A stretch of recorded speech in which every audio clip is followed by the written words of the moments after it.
The great hall of Axis Prime was filled with light. Thousands of floating crystals hung from the ceiling, each one glowing with a soft blue color. The hall was built to make visitors feel small. It worked. Ambassador Doyon Lee walked toward the center of the room. His footsteps echoed against the stone floor. Around him sat the representatives of 12 alien species. They watched him with eyes of different shapes and colors. Some had 4 eyes. Some had none. But all of them looked at him the same way, like he was something less than them. Doyon had served Earth for 20 years. He had smiled when he wanted to scream. He had bowed when he wanted to stand tall. He had done everything his government asked because he believed in peace. He believed that one day humanity would earn its place among the stars. Today, that belief would be tested. He reached the speaking platform and stood before the curved table where the council leaders sat. High Speaker Vorath was in the center. He was tall and thin, with gray skin that looked like old leather. His species, the Morith, had ruled the council for 300 years. He looked at Doyon the way a man looks at an insect. "You may speak," Vorath said. His voice was deep and cold. Doyon activated the holographic display on his wrist. Images appeared in the air above him. Burning cities. Dead bodies. Ships falling from the sky. 3 months ago, a fleet attacked our colony on New Busan, Doyon said. His voice was calm, but his hands were shaking slightly. 8,000 people died. Men, women, children. The attackers wore no markings. But we found evidence. DNA, ship parts. Communication signals. The attackers were Talvari. He turned to look at Chancellor Macruz, leader of the Talvari Empire. Mecris was short and wide, with dark red skin and small black eyes. He sat in his chair like a king on a throne. He did not look worried at all. "We have a treaty," Doyon continued. "The Mutual Defense Accord. It says that council members must protect each other from attack. Earth has followed every rule.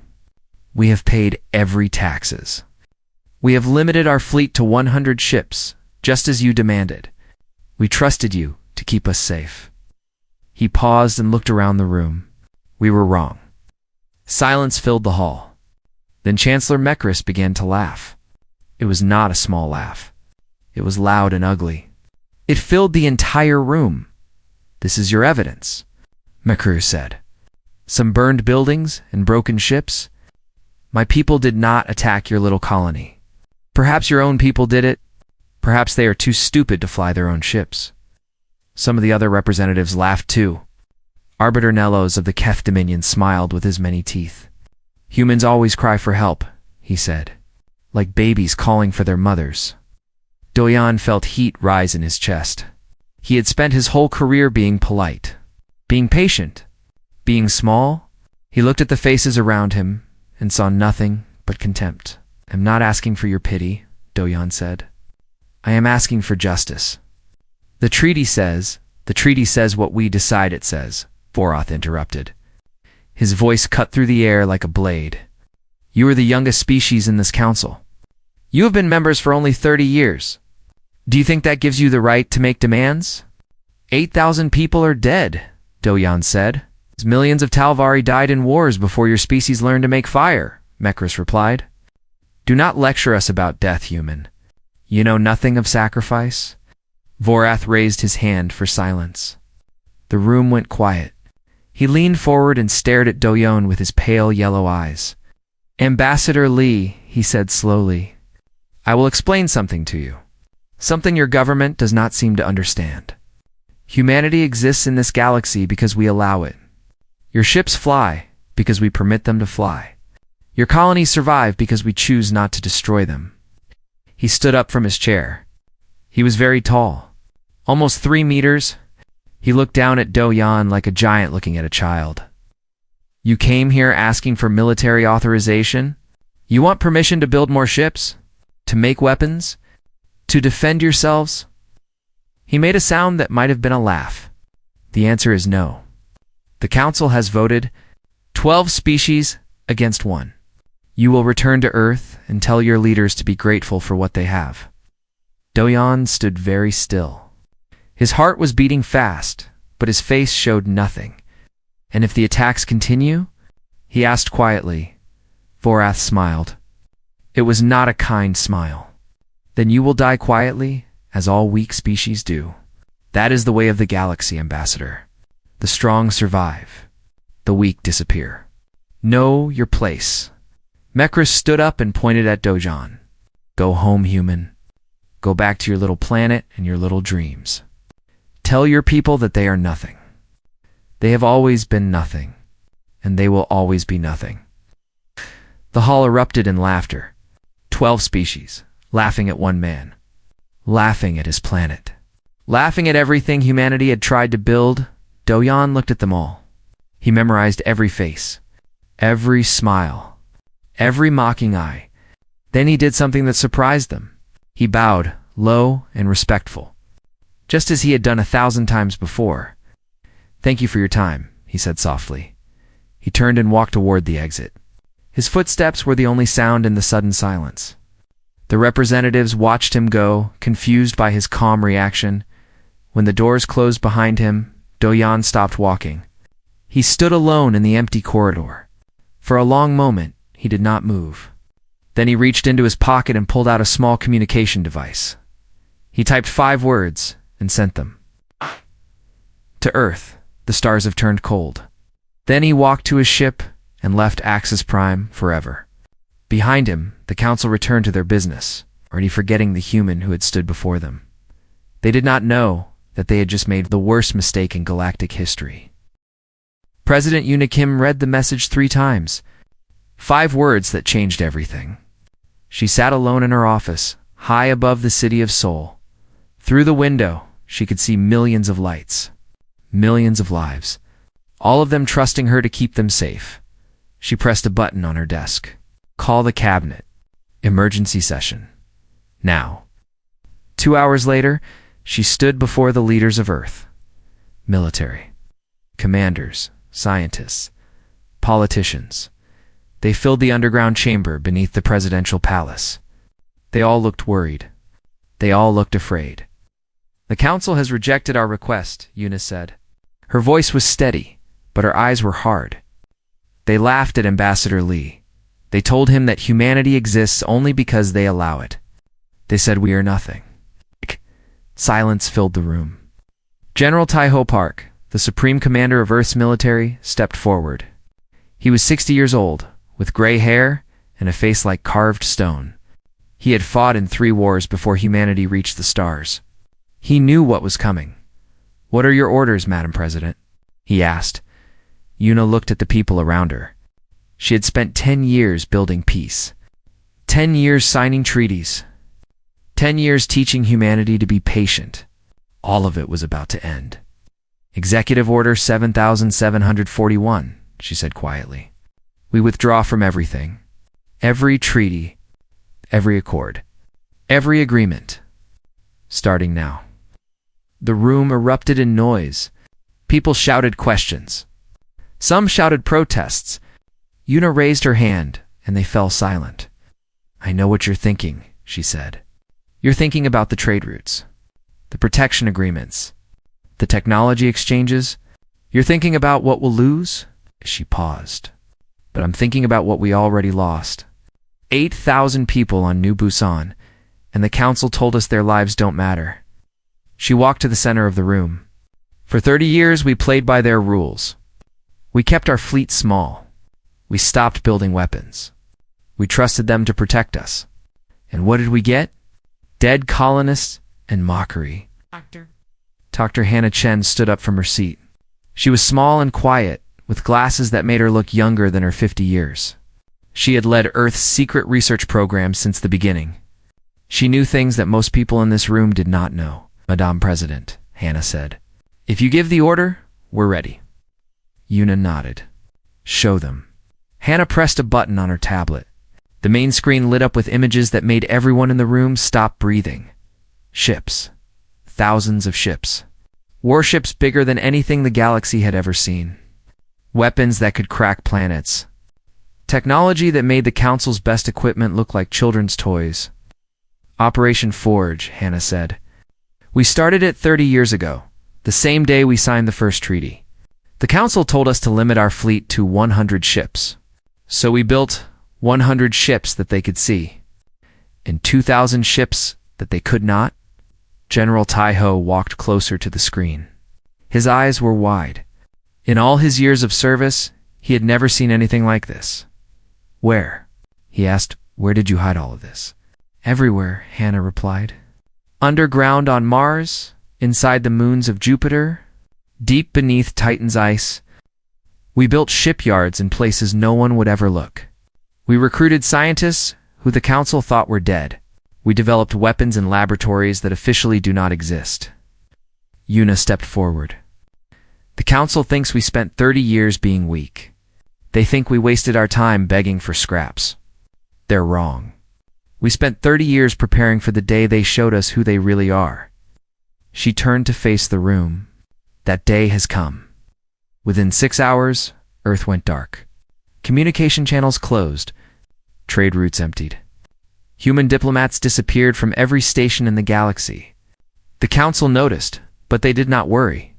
High Speaker Voroth told his advisors that humanity was throwing a tantrum. Chancellor Macrus made jokes at dinner parties. The humans have locked themselves in their room, he said. Let them cry. They will come crawling back when they get hungry. But the days passed, and humanity did not come back. Weeks passed. Still nothing. The silence grew deeper and deeper. Some council members began to feel uneasy. Something was wrong. But they pushed the feeling away. Humanity was weak. Everyone knew that. On Titan, in a shipyard buried beneath 3 kilometers of ice. Admiral Taiho Park walked through the massive docking bay. The ceiling stretched so high he could barely see it. The floor stretched so far he could not see the end. And everywhere he looked, there were ships. Beautiful ships. Deadly ships. Ships that moved faster than light. Ships with weapons that could burn through any shield. Ships that carried fighters and bombers and soldiers, an entire navy, hidden from the galaxy for 30 years. Captain Minho Choi walked beside him. He was young and eager, one of the best tactical officers Earth had ever produced. He had trained his whole life for a war that everyone said would never come. Sir Minho said, "Are we really doing this?" Taiho stopped walking. He looked at the ships around him. Each one represented years of work, years of sacrifice, years of secrets. They laughed at us, Taiho said quietly. They told us we were nothing. They killed our people and called it acceptable losses. He turned to face Minho. What do you think? Minho's jaw tightened. I think it's time to show them who we are. Taiho nodded. He placed his hand on the young captain's shoulder. Then let's begin. Above them, President Unikim addressed the people of Earth.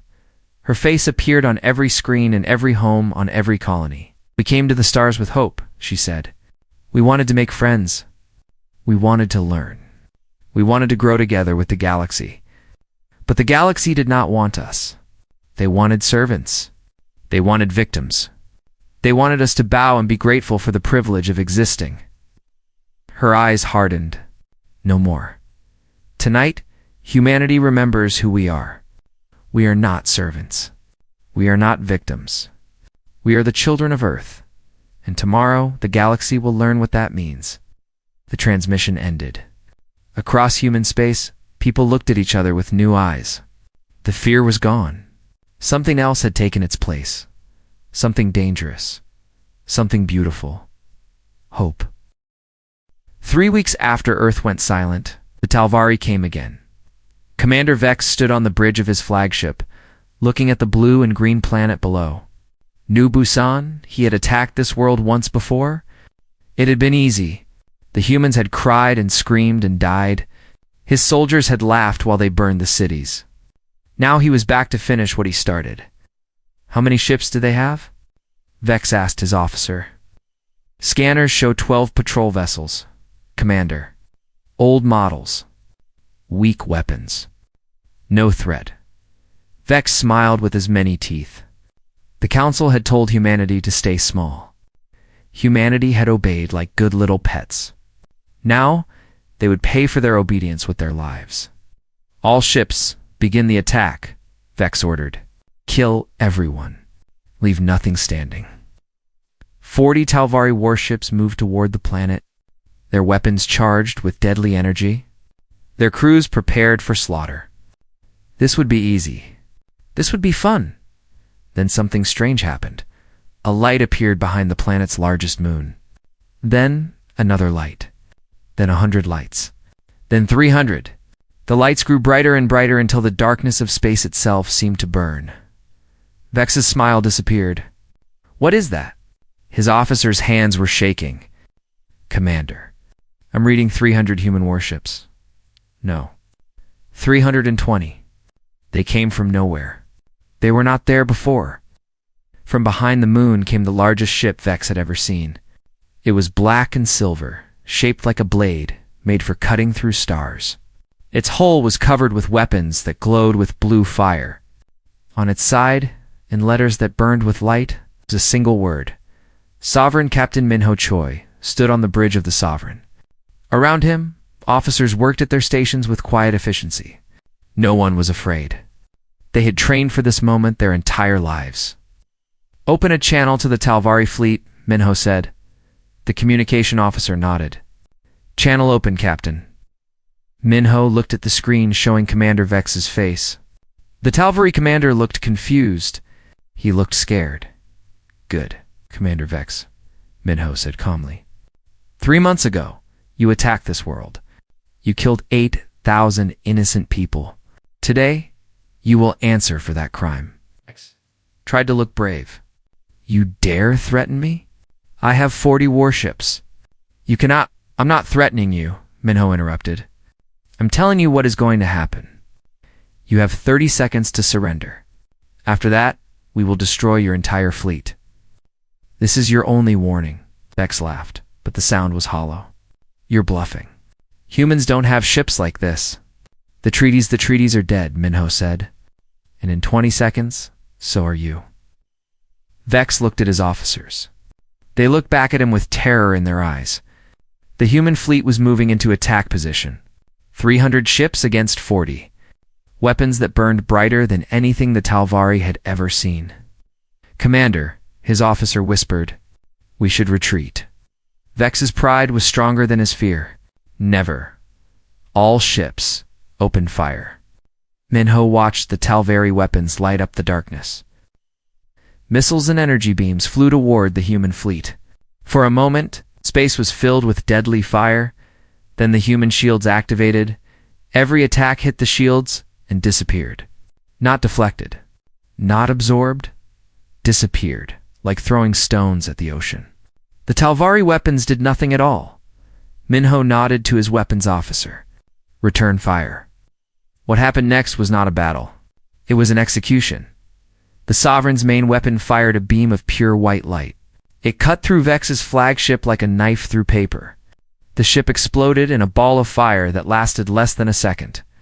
Then the other human ships opened fire. Blue beams and golden missiles filled the space between the fleets. Talvari ships died one after another. Some tried to run. Human ships were faster. Some tried to surrender. Minho had given them their chance. They had refused. No second chances. 11 minutes after the battle began, it was over. 40 Talvari warships were gone, reduced to dust and memory. Not a single human ship had been scratched. Minho stood in silence for a long moment. He thought about New Busan. He thought about the 8,000 people who had died screaming while the galaxy laughed. He thought about the children who would never grow up. Send a message to the Talvari homeworld, he said finally. Tell them this. This is humanity's first reply. The message was sent. The galaxy heard it. And the galaxy was afraid. Across human space, similar scenes played out.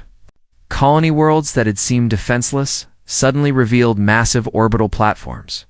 Hidden fleets emerged from asteroid belts and gas giants. Trade stations that humanity had abandoned were now armed fortresses. The weak, quiet humans were gone. In their place stood something new. Something powerful. Something that the galaxy had never seen before. On Axis Prime, High Speaker Vorath called an emergency meeting of the council. Representatives rushed to the Great Hall, their faces pale with shock. The crystals on the ceiling seemed dimmer than before. The room that had felt so powerful now felt small and cold. How is this possible? Arbiter Nellos demanded. They were supposed to have 100 ships. 100. Where did they get thousands? Chancellor Mechorus was silent. His red skin had turned pale. He had sent his fleet to die. He had thought it would be easy. He had been wrong. Vorath stood at the head of the table. For the first time in 300 years, his hands were shaking. "We need to respond," he said. "We need to show them that the council is still in control." A representative shouted. "They destroyed 40 ships in 11 minutes. They didn't lose a single vessel. How do we fight something like that?" Vorath had no answer. He looked around the room at the faces of the most powerful beings in the galaxy. They all looked the same way now. They looked like prey. On Earth, President Unikim received the battle report. She read it twice, then set it down on her desk. Admiral Taiho Park stood before her, waiting. 11 minutes, she said softly. 30 years of preparation. 30 years of patience. And it took 11 minutes. Taiho nodded. They never expected us to fight back. They thought we were broken. Eunice stood and walked to the window. Outside, the sun was setting over Seoul. The sky was painted with red and gold. It was beautiful. It was peaceful. It would not last. "This is only the beginning," she said. "They will come for us now. All of them." "Let them come," Taiho replied. "We're ready." Yuna turned to face him. Her eyes were sad but determined. "I wanted peace, Taiho. I really did. I spent my whole life trying to avoid this moment."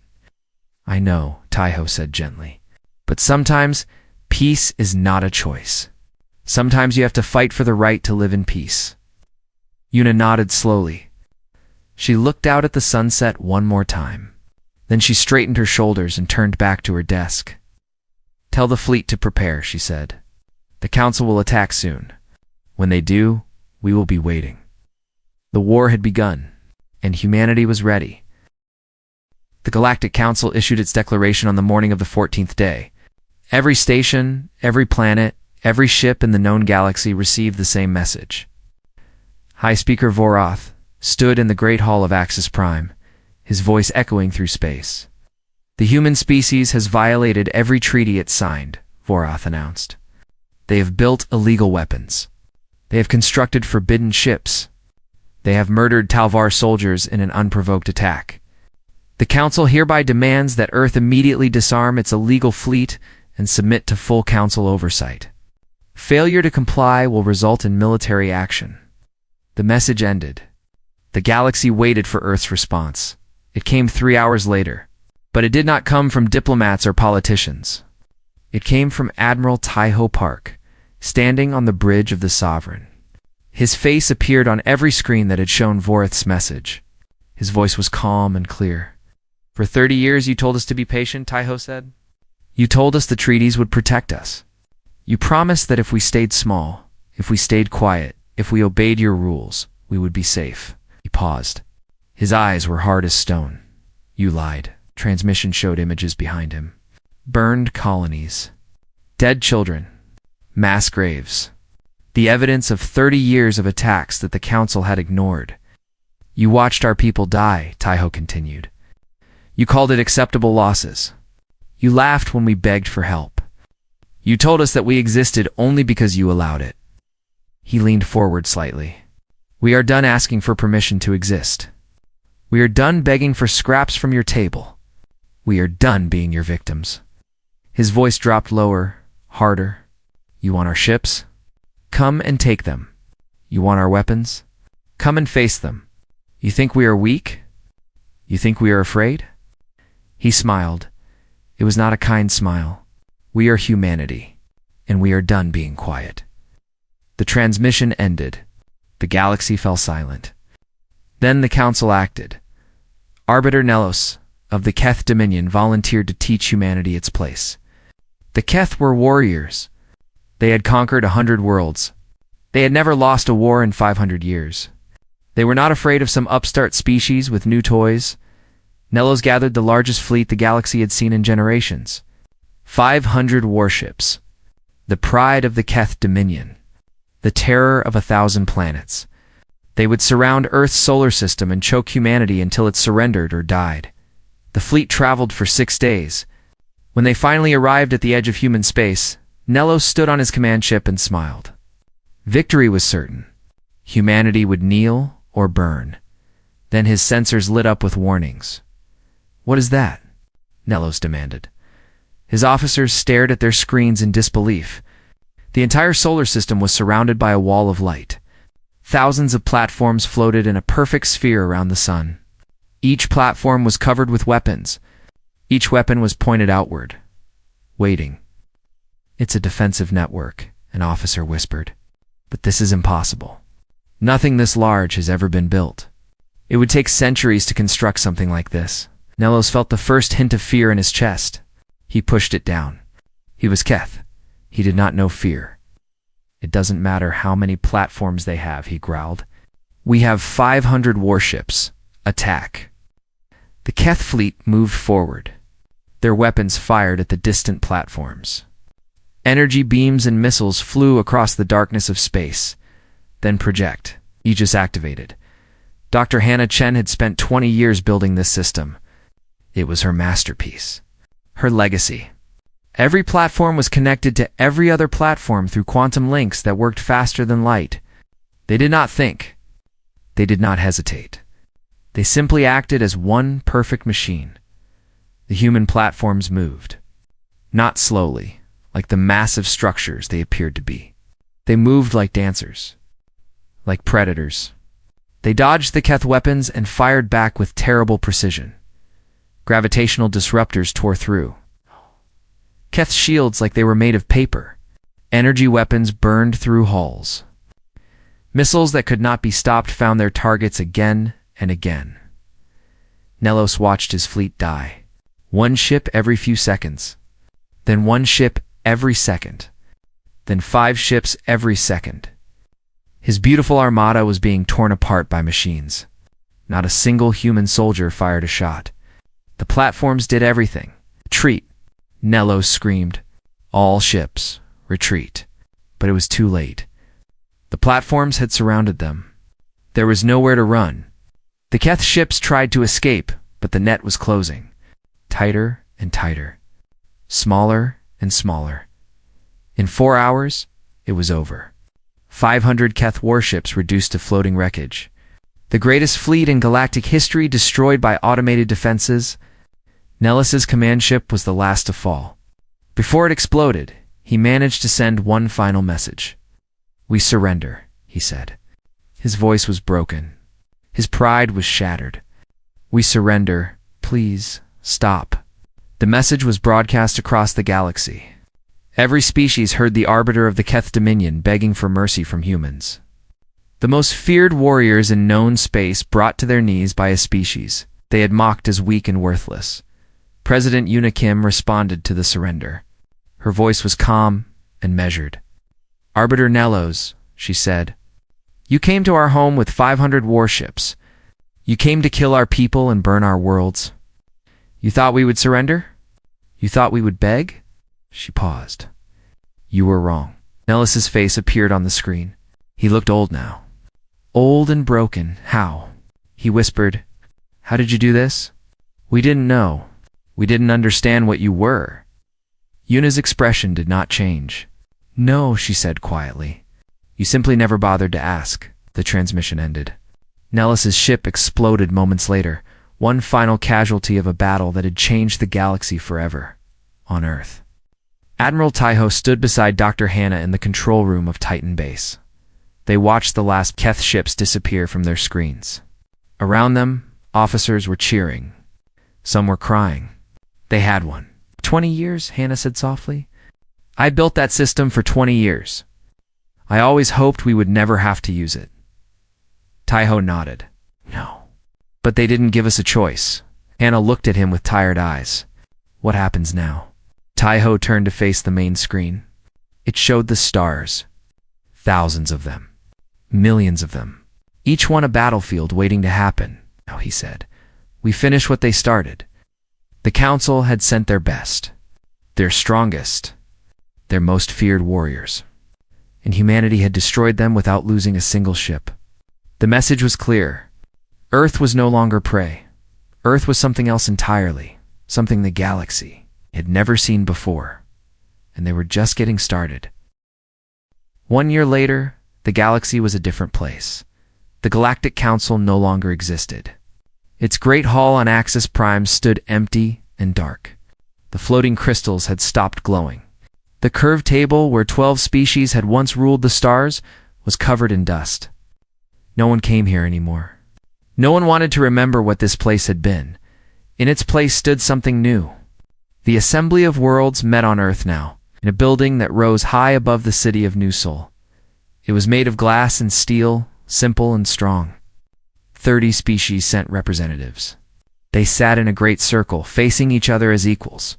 No one sat higher than anyone else. No one looked down on their neighbors. Ambassador Do-Yan Lee, a high speaker of the assembly, stood at the center of the circle. He was older now. His hair had turned gray at the temples.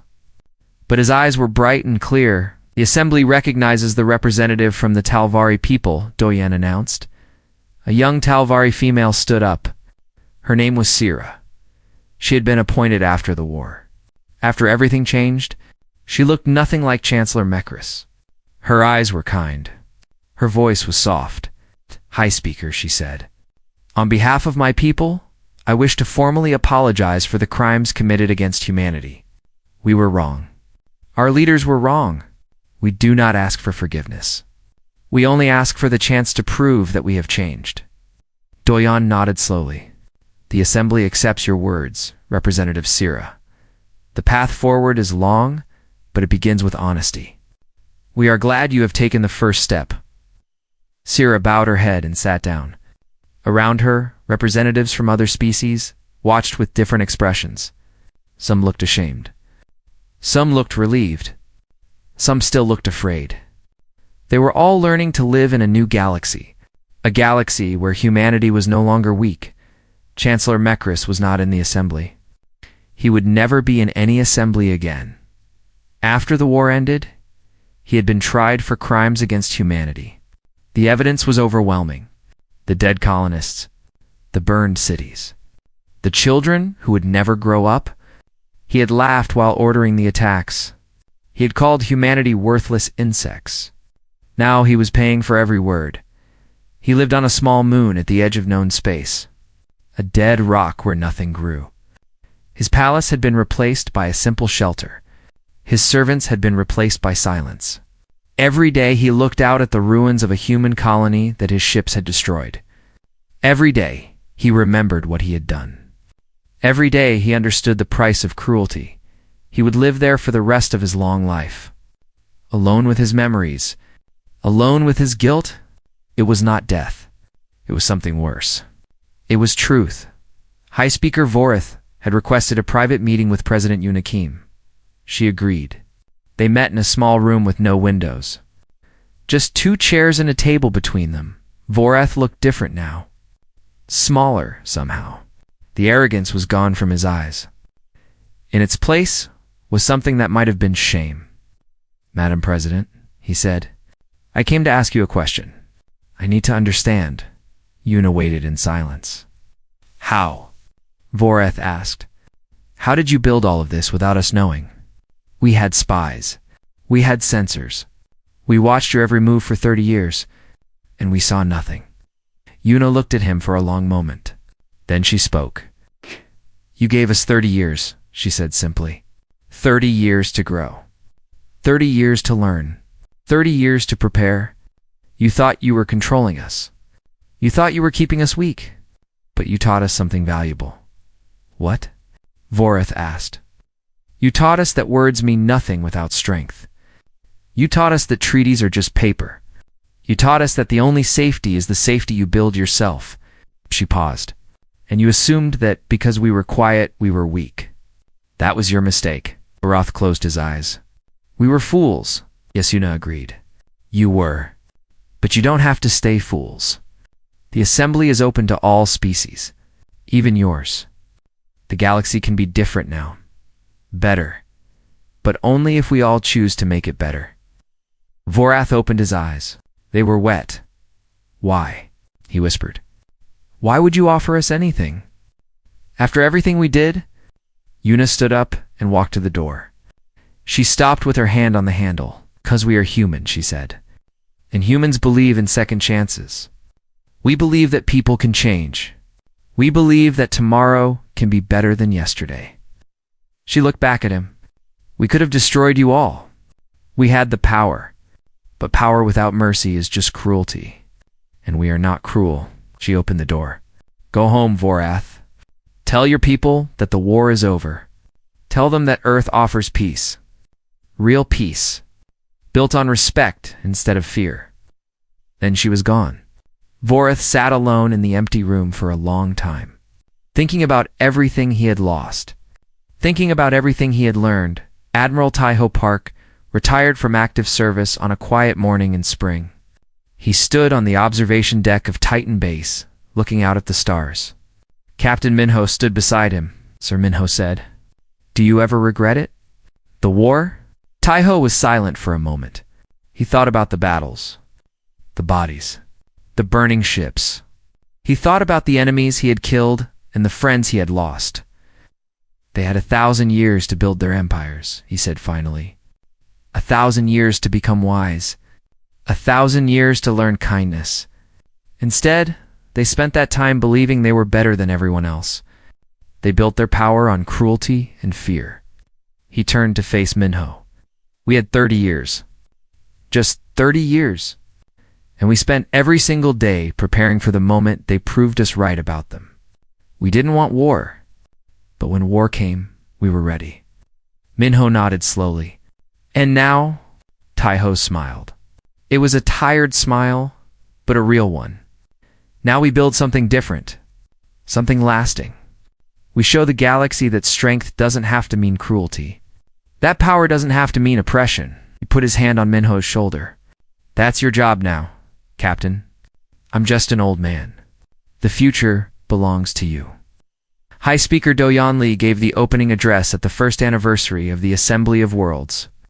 Representatives from 30 species stood in silence as he spoke. 1 year ago, humanity was alone. We were mocked. We were attacked. We were told that we did not matter.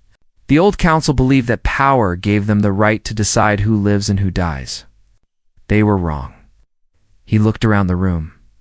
At former enemies who were becoming allies, at species who had once hated each other, learning to work together. Humanity came to the stars, hoping to find friends. We found teachers instead. They taught us that kindness is not weakness. They taught us that patience is not surrender. They taught us that even the smallest voice can shake the galaxy. His voice grew stronger. We learned our lessons well.